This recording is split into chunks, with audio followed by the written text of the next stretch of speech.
Russia continues to pummel Ukraine with hundreds of missiles and drones. The attacks come as Ukrainian leader Volodymyr Zelenskyy is in the US for crucial talks with President Trump. Nearly 500,000 people in Kyiv were left without power on Saturday after a massive Russian attack. High-rise apartment buildings stood in darkness.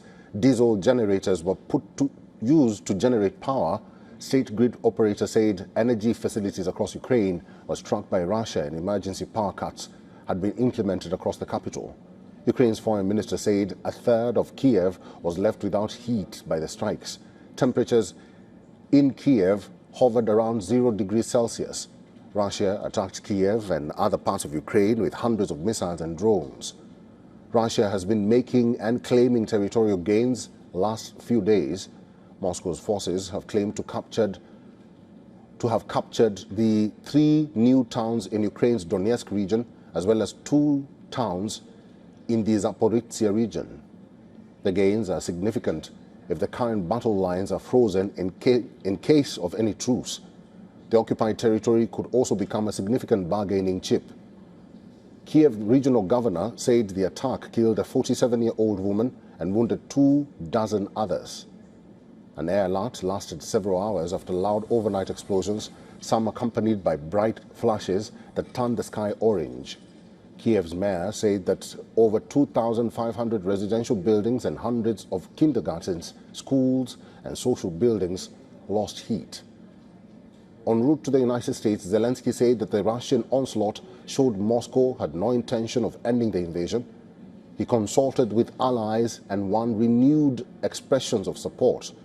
During a stopover in Canada, the Ukrainian president spoke first with Canadian Prime Minister Mark Carney. He then briefed EU, NATO and European leaders in a conference call. We discussed 20 points. Our attitude to the territorial issue, to the Zaporizhzhia nuclear power plant, to money issues. Now it is easier for us. As we said in the 20 points, we are already 90% ready because there is a decision. Some may like it, some may not, but nevertheless, Ukraine will receive 100 billion. Russian President Putin has claimed that Moscow could see Kyiv was in no hurry to end the Ukraine conflict by peaceful means. Putin repeated his warning that if Ukraine did not want to resolve the conflict peacefully, then Russia would accomplish all goals of its special military operation by force. If the authorities in Kyiv do not want to solve the issue in a peaceful way, we will reach all of the goals set in the course of the special military operation, Russia's war efforts in Ukraine, by military means. The Russian president inspected one of the command posts of the Russian armed forces. He was informed that Moscow's forces had captured the 3 new towns in Ukraine's Donetsk region, as well as 2 towns in the Zaporizhzhia region. One of these towns is Mironrad. Footage released by the Russian Defense Ministry showed Russian flags being waved in the frontline town. However, Kyiv says it had beaten back Russian assaults in the towns.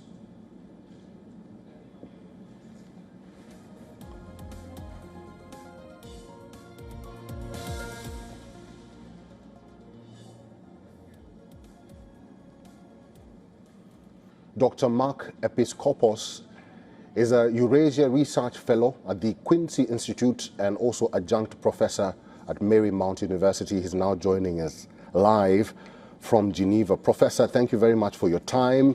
I think we're playing in the same playbook because there have been talks all year round. Zelensky has been meeting Trump. He is now meeting Trump again. Do you have any hopes of the Florida talks? Well, I do. I mean, I look at the massive work that's been done by Ukrainian negotiators and U.S. negotiators over the past several weeks.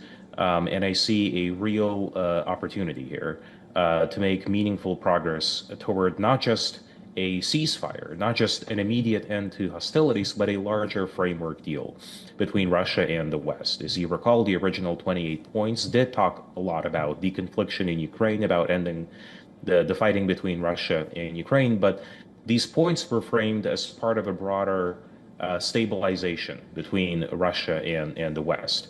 So we're dealing with a very complex this is the most complex war in many ways of the past several decades, if not since 1945, because of all the various actors involved and all the interests involved. And I think U.S. negotiators are now really approaching this as a systemic issue. They're approaching this with a sense of urgency. But they also understand that we need to resolve, as part of these peace talks, some very complex, outstanding disagreements with Russia on various levels, between Russia and Ukraine, but also between Russia and NATO, Russia and the West, Russia and Europe. And this work is ongoing. Everyone who has tried to put a date on it so far has failed. And so I will be much more humbled than that. But I am very optimistic that serious progress can be made today in Mar-a-Lago between President Trump and President Zelensky, and in the coming weeks. Professor, let me ask you this. The ball still remains with Russia because Putin insists that Kyiv, or President Zelensky, is the one who doesn't want to discuss peace. And if he doesn't want to discuss peace, then I will take the territories by force. How do you see this playing out in the coming weeks, if at all the Mar-a-Lago talks fail again? Well, look, everyone wants peace on their own terms. And so, Russia has a set of red lines, a kind of minimum bargaining position. And I would posit to you that we actually don't know a lot about what this minimum bargaining position is in terms of what will Russia really accept.